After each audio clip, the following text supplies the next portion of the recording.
Bonjour à tous, c'est Jean-Luc O, sur sa chaîne YouTube, avec une extinction de voix.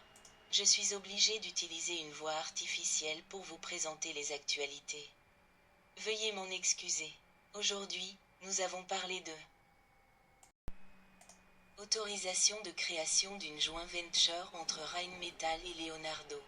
Le Bundeskartellamt a donné son feu vert aujourd'hui à la création d'une joint venture entre Rheinmetall AG, Düsseldorf, Allemagne, et Leonardo SPA, Rome, Italie. La joint venture, Leonardo Rheinmetall Military Vehicles, LRMV, aura son siège social à Rome. Rheinmetall est un groupe technologique actif à l'échelle mondiale, actif dans l'industrie de la défense et le marché des composants automobiles.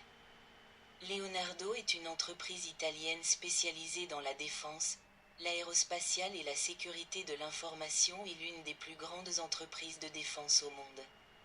Si le ministère italien de la Défense lui accorde le contrat, LRMV agira en tant que maître d'œuvre et intégrateur de systèmes pour les prochaines commandes de véhicules blindés militaires, en particulier de chars de combat principaux et de véhicules de combat d'infanterie.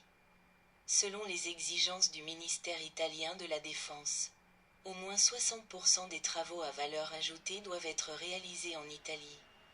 Alors que Leonardo apportera principalement son électronique de défense, Rheinmetall, qui possède déjà des filiales en Italie, apportera principalement ses plateformes existantes pour le char de combat principal Panther et le véhicule de combat d'infanterie Lynx. Andreas Munt, président du Bundeskartellamt, compte tenu de la situation géopolitique actuelle, le secteur de la défense est en pleine mutation. Rheinmetall et Leonardo ne sont sans doute aucune deux entreprises de défense majeures.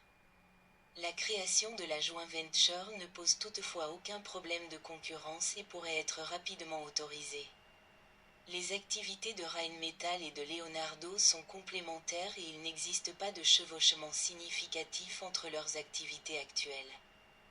Le fait qu'aucune des deux entreprises n'aurait pu répondre seule aux commandes attendues du ministère italien de la Défense a également joué un rôle dans l'évaluation concurrentielle du projet. Leonardo ne dispose pas des plateformes nécessaires à la production de chars de combat principaux et Rheinmetall n'aurait pas pu satisfaire à l'exigence de réaliser 60% des travaux à valeur ajoutée. En Italie. Fidèlement Jean-Luc O.